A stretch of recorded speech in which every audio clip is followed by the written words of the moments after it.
organs are missing. Yeah. For those purposes, so the abduction takes place, illegal adoptions as well.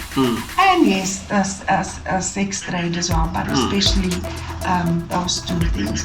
But mostly a grooming process takes place. Get to know you, befriend you, best friend. I meet your needs, your vulnerabilities, whatever. Yeah. And somewhere down the line, the coin flips, and now you see the devil in disguise. Yeah.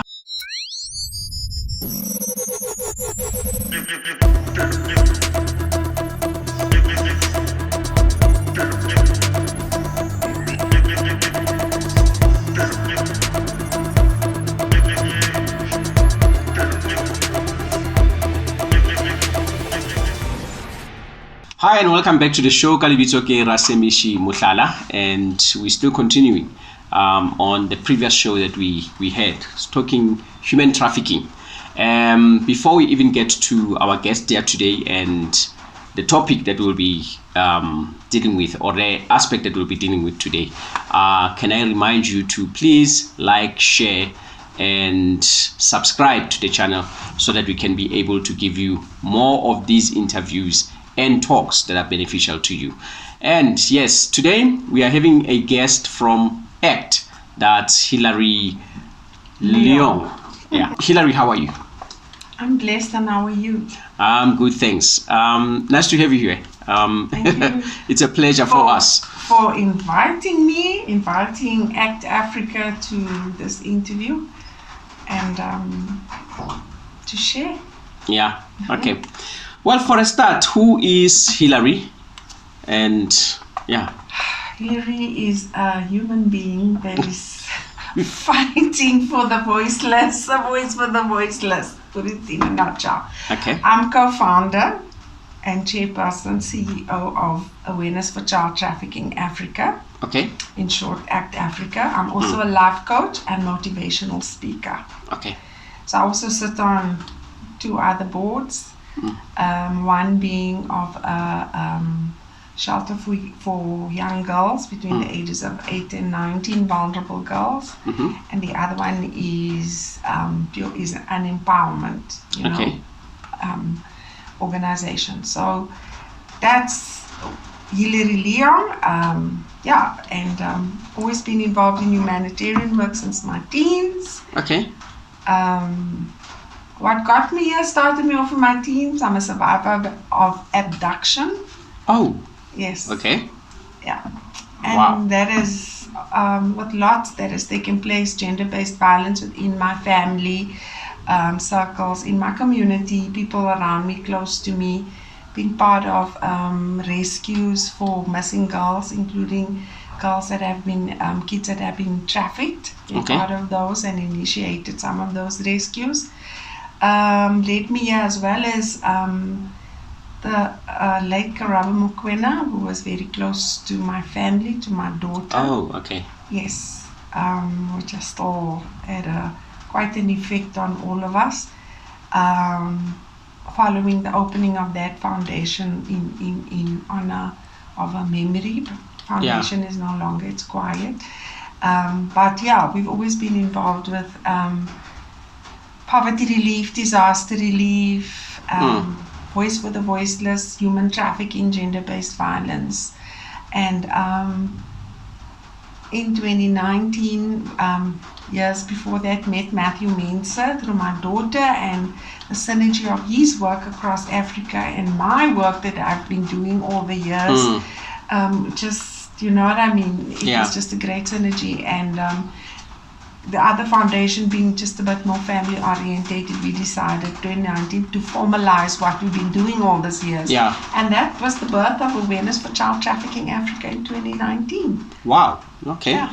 That's an awesome story. So basically, that's just who you are. It's not something that, it's not a career. It's not, that's it's just a calling from God. Yes, it's a calling for you. That's in space. the corporate space for like 32 years, okay, up to 2019. Yeah. And since then, you know, God, who have you, it's just how things happened, and I am now, you know, obviously in this space, and God has taken us from strength to strength, and our work is not community-based. It's not just bound to South Africa, but continentally, we are known, and even globally we are known. Yeah. So that is the reach, how far God has taken us in being a voice for the voiceless. Okay, awesome. Now, with the topic on the table today, human trafficking. I mean, we went to the TIP conference that was organized by Social Development, and for me, that was an eye-opener then to say, whoa, this is bigger than we thought, Yes. We always have cases, especially in townships, that you will get messages that there's such and such a car, and be weary of, but we never really thought of, or I personally never really thought of it as something that deep and that needed such urgency in getting into it. But from your organization, what does ACT do as far as human trafficking is concerned? So we do a lot of awareness and education around that topic, which includes gender-based. It's a complex form of gender-based violence. Always remember that. Okay. Now, I just want to divert about gender-based violence. What is gender-based violence? Is because a gender has been targeted. Yeah. So the same with human trafficking. Now the difference is human trafficking has no emotion attached to it, unlike domestic violence or any of the other things. It's a business. How much money you can sell a human being for, and how much you can get out of that human being, because a human being can be sold over and over and over. So it's hardcore. Yeah. But like you purchasing a shirt or a dress, so they will put in their order. They want a female that looks like XYZ, and their syndicate that's in their trail, that's what they need to bring, because that's the orders that's been brought in. Okay, so that's what makes it. And also because it's hard to detect, it's complex. On the onset, it's not always easy to say this is human trafficking, unless you really find people that are kept in a location, and that they then, yes, at that time. But it is deception, it is grooming, it is all of that, lies, abuse of trust for a period of time, that before, when they somebody ends up actually being trafficked. Yes, abduction does take place, but very little of kidnapping turns out to be human trafficking. If you look at the reports and stuff, you will actually see. And your missing persons cases as well, very few of your trafficking victims are found. So when in a missing persons case, when a person is gone for a long time, and you've looked at all avenues, and especially of children, it's not because somebody wants a child desperately, and but there's a psychological problem, and they now, or a parent, there's problems with children, between parents, etc., or something is gone, a kidnapper has taken a child. If all of those, then you cannot rule out human trafficking, because kids especially are in South Africa and across Africa, the issue of organ harvesting, that we see many kids have been killed and their organs are missing. For those purposes, so the abduction takes place, illegal adoptions as well. And yes, a sex trade as well, but especially those two things. But mostly a grooming process takes place. Get to know you, befriend you, best friend, I meet your needs, your vulnerabilities, whatever. And somewhere down the line, the coin flips, and now you see the devil in disguise. So now back to the question. We do awareness and education around that topic.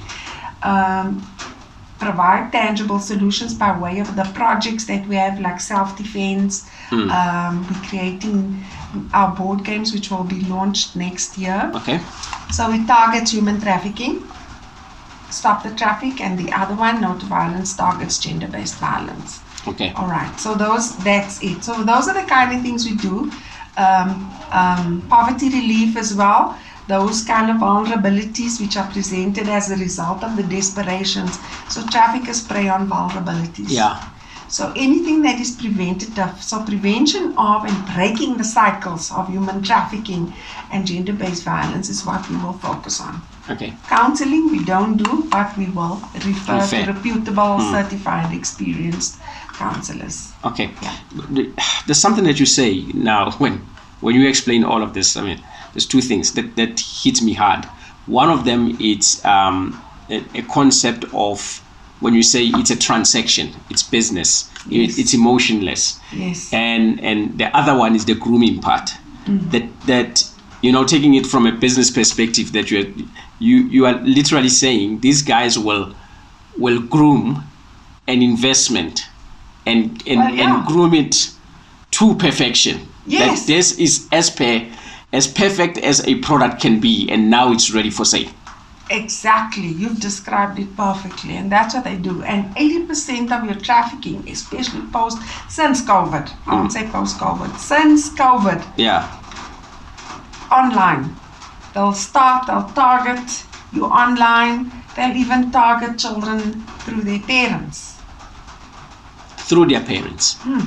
So they'll see something and they'll so you must be careful what pictures you put on there of your children, etc. Yeah. So they'll befriend on social media, by the way. Social media, yeah. Right. Befriend and start, and whatever it is, they look for something that you are perhaps vulnerable with, or something that you're out there that perhaps a need that you're putting out there, which becomes a vulnerability. It may not be a vulnerability, but it's a need that's been expressed. Yeah. So they tap into it, so they can meet that need and they start engaging with you. I can speak about this one case because it's no longer. There was a mom, a young mom. She was obviously not by the means financially to support herself and a kid, really. So there was support going on by her family, and she was on Facebook, and she was targeted by perpetrators. One promising her the world. And that's what they do. Yes. So too good to be true, trust your gut. That's the first thing we teach people. It's too good to be and your gut feels off. Trust it and run. Yeah. Run. Stop. Don't engage anymore. Block the person. But anyway, promised it was Bitcoin and what. And this, obviously, she expressed excitement for this and thinking, wow, I'm going to be getting to money. And so obviously they see this excitement and stuff, and now they go for it. Now they really start their grooming. So it turned out there were actually two people. I don't know if they were working together or what. One was seemed to have been US based, and the other one turned out to be a pedophile. Yeah. That SAPS had been looking for prior to us reporting it, and them investigating for 6 years prior, which they couldn't actually at that time apprehend because the person had gotten rid of all evidence. Apparently, I was told that they chewed everything, like online. So I'm not sure how that part worked, but they couldn't pick up on it, so they couldn't really prosecute or apprehend. 6 years later, so you can imagine, so this child. So the person came across as chatting to this woman, and in actual fact they were after this 10-year-old little girl. Because they kept on trying, speaking, roping the 10-year-old little thing into conversations and to ensure that the 10-year-old is part of everything, wherever the needs would be, whatever they're doing, the 10-year-old would be part of it. And that's an aunt of hers who's very cruel, where she spoke to and picked up on everything, contacted ACT Africa and said, this is like quite weird, this is what's happening. Yeah. We had a look at it, and I said immediately, yes, he's definitely a perpetrator. It's something, and they actually found out that it was a man, was disguised as a woman. It was actually a woman, and that dad was on the sexual offences register. That person apparently had already been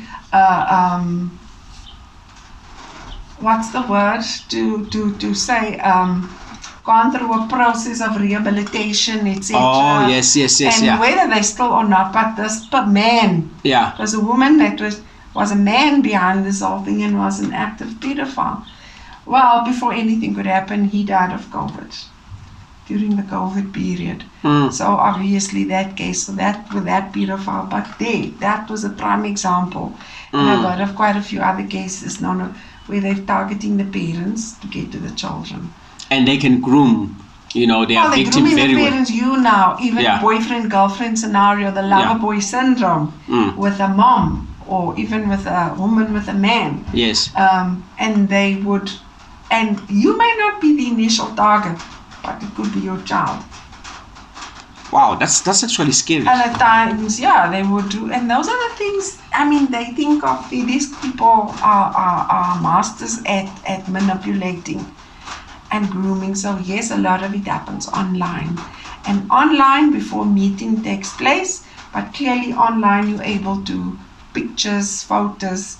They get you to do criminal acts that you shouldn't at when they're at the point of where they've got you in the grip now. And obviously, once you realize that, hey, the threats you and are in stuff too come. deep. Yeah, the threats and stuff come. Yeah. And those threats are real. You know what I mean? So that is why people need to be so very careful what they put out there online. I always say, please don't put your dirty laundry online and start husband and wives, boyfriend and girl, or even your gripes, and it shouldn't be online in the first place, but don't do that. Yeah. And express your loneliness. I'm alone at home. Yes. I'm leaving a place now, and you clock in and you show. Yeah. Besides that, criminals coming in and breaking into your place. But don't do that. Rather post an event days later of where and even then curtail. Yeah. Where you act or whether you're at home and that kind of thing. Don't give off information like that. I somehow agree, and I think that the generation that we are living with now, the current generation, it's such an online generation. They don't have secrets. It's like the secret locker. It's online. They have to tell stuff. A lot of even online bullying. A lot of that is taking place. I mean, kids are even involved. They're using kids as recruiters. So remember, traffickers will use victims to recruit as well. Oh, okay. So they'll dangle whatever it is, eye threats or carrot in front of you, money and things like that. I mean, kids as young as 10 years old are recruiting other kids, passing a number on.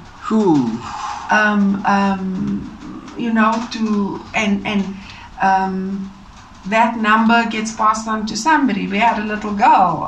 Parents were very sharp, and they the mom picked up on it. Who's this child talking to? And turned out this child speaking to somebody in a totally different province. And when they asked the child, he says, no, my friend gave the number. It's our cousin. Friend said it's a cousin. It was an adult. On the other side. Within a matter of days of starting to speak to that child, the person asked that child, act as though you are my girlfriend. Yeah. You don't know a person like that.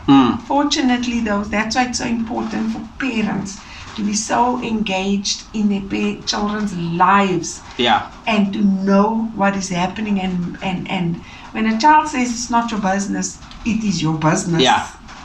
Everything about your child is your business. Should be your business. Except for abuse, their privates, those kind of things. You got no business doing those kind of things. But their phones, their school, friends, what's in their bags, under their beds, in their wardrobes, who they're meeting, what conversations they're having online, what sites they're visiting is your business. And don't look at the site on the first glance and say, oh, it looks fine. It's an educational site. Check, recheck. 3 years ago was, I think, Kenya, Ethiopia. Yeah. During COVID. Yes. Predators were using an educational site. And it looked all fine. So in the beginning, the kids are learning. In the meanwhile, it was a site to get to the children eventually a grooming site. Yeah. For traffickers. So they could check the children's profiles as they log in and come to learn. Anything that they can use, they will use. So unfortunately, it's the day and age where you need to triple continuously be checking, especially when it comes to your children. Okay. What I take from this and what I like is that everything about your child is your business. Everything. Their cell phones, their usage, their logins, their sites, and it's your business. Don't leave your parenting to the cell phones, to the laptop, that you the parent. God has blessed you to be a parent, so fulfill that God-given role. And unfortunately, I spoke about it at the conference of DSD. We've abdicated our parental responsibilities. And that is a huge problem which has fueled a lot of the social ills that we sit with today. Aside from poverty and those kind of desperations, which are drivers. Yeah. But you cannot, it's a driver, but you, wrong from right, you cannot blame poverty for doing something wrong, for a criminal act and say poverty. Yes, we understand, it does drive people there, we understand that, but there's no excuse for abuse and say it's because of poverty, it's because of that. There's no excuse for it. So even in your parents are selling their children. That's it. Yeah, online, and they're saying taking the children, it's online. It doesn't matter. It's just online, so it's not like that. But the damage is done. Yeah. The damage is done. So doing it, taking in one, it's just a few thousand or whatever is being promised. Taking one for the family to survive, using that kind of rationale with the children, and the children are obviously, and that's what's happening as well. So that is why I say a lot of it. Good old-fashioned parenting needs to come back into place. Be a parent, communicate with the child. Your child needs to know these are the boundaries. And we know children push boundaries. Yeah. These are the boundaries, and have a warmth, loving, communicative environment, a safe space. The home needs to be a safe space. Yeah. So that child knows I can come out. Yes, the children will still encounter these things online or even not online, but be able to come home and say, Mom, Dad, this is what has happened. Or, Mom, Dad, I've made a bad decision. Yeah. Because we know what gangs are like. Help me. You know what I mean? Yeah. I've now made a mistake. And for the parent then to reach out and say, okay, this is the next step. Okay. Yeah, that's great points, and we'll continue. I like the parents part, and I wish that we can delve more into that how do kids actually leave home while there are parents there. But we'll talk about that immediately after the break. Sure.